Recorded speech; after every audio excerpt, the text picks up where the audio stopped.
Good morning. This is the 11th video, and I know that because I counted this time.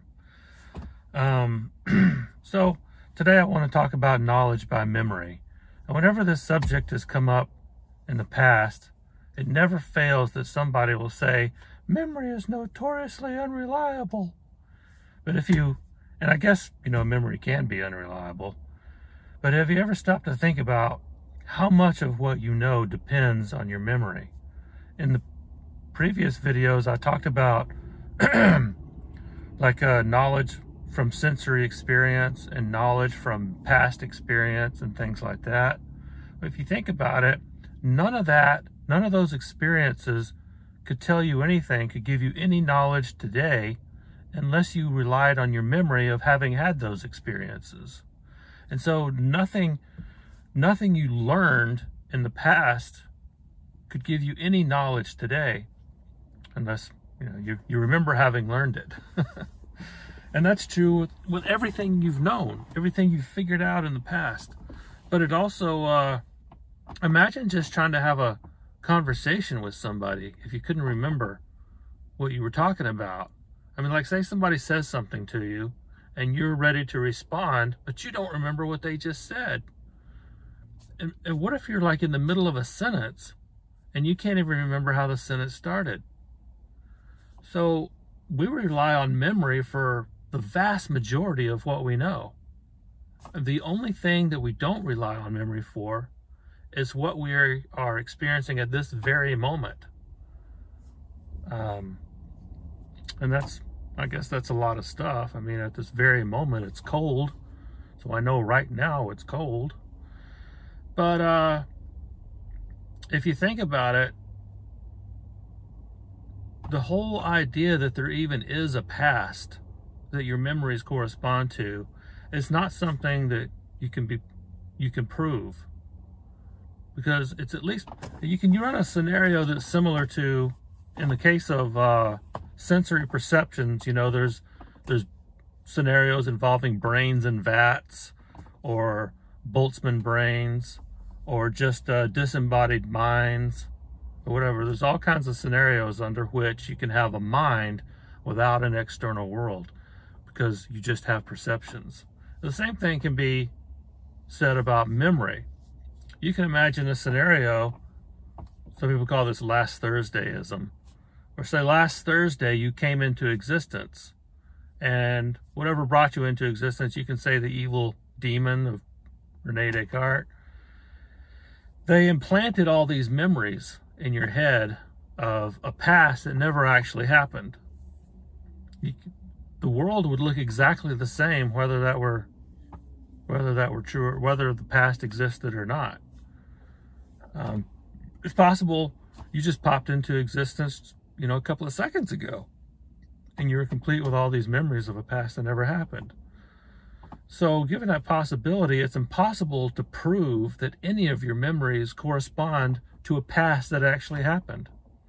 And yet it seems crazy to deny the existence of the past just because you can't prove it.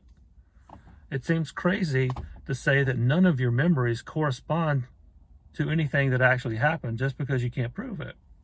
And also, if you think about, all the times that your memory has been reliable or has been unreliable, the mere fact that your memory is that fallible is no reason to question the general reliability of your memory to give you true information about the past. Because if you couldn't trust your memory at all, you would have no basis for affirming most of the things that you affirm about the past or about the world in general. So that's knowledge by memory, and we're only 4 minutes in. That's really all I wanted to say about memory. So let me go on to the second thing, and this is going to be the final thing, about different ways that we know things, and it's by authority. Now, a lot of people, whenever this subject comes up, say it's a false appeal to authority. It's a fallacy of false appeal to authority. Sure, there is a fallacy of false appeal to authority, but not all appeals to authority are fallacious. And if you think about it, almost most of what you know regarding science or history or languages, well, maybe not languages, You can learn languages organically. But science and history are based on appeals to authority.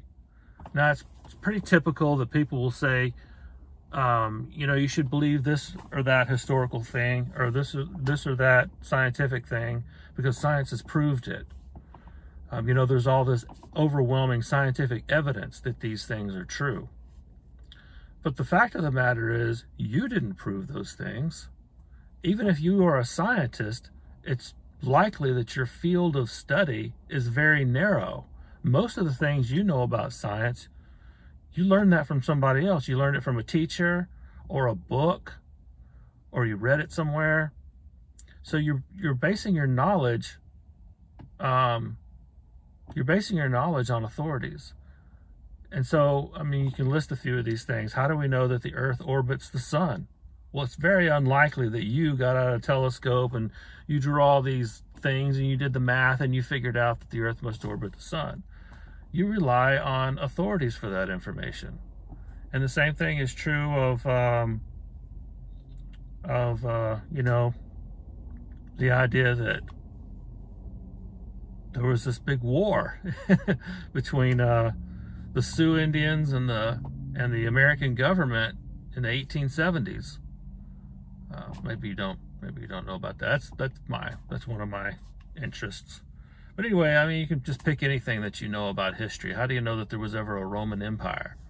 Probably you know that through authorities. And so, so let me recap a lot of these things that I've been talking about, all these different methods of knowing. If you think about it, they're all kind of related to each other. I mean, I know that the Earth orbits the sun because I'm relying on my memory of an authority who taught me these things, and that authority based it on somebody who made observations using their sensory perceptions. So you can see how, you know, you're not, almost anything you can think of that you know, you don't know it, you don't know them necessarily by one of these methods.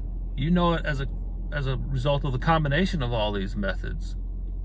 Inductive reasoning, deductive reasoning, sensory perceptions, memory, authority, all these things. And they all kind of, if you take anything you know and you ask, how do I know that? Or what's the reason? Or how did I infer that? What did I infer that from? And then what did I infer that from? You eventually come back to this foundation of first principles that cannot be proved. And since nothing can be more certain than the premises upon which you base it on, then it follows that the farther down you go in the foundation of your beliefs, the more certain you get. And so the least certain things are things that, you know, require inductive reasoning, memory, things like that. But the most certain things you know are the things that are at the very foundation. And this is where it gets a little bit weird, because those things at the foundation, just by their very nature of being the foundation, cannot be proved. And so the most certain things you know are items of knowledge for which you cannot prove or demonstrate them. And that is all I have to say about methods of knowledge. I still have a few things I want to say about epistemology in general, and I will do that in the next video.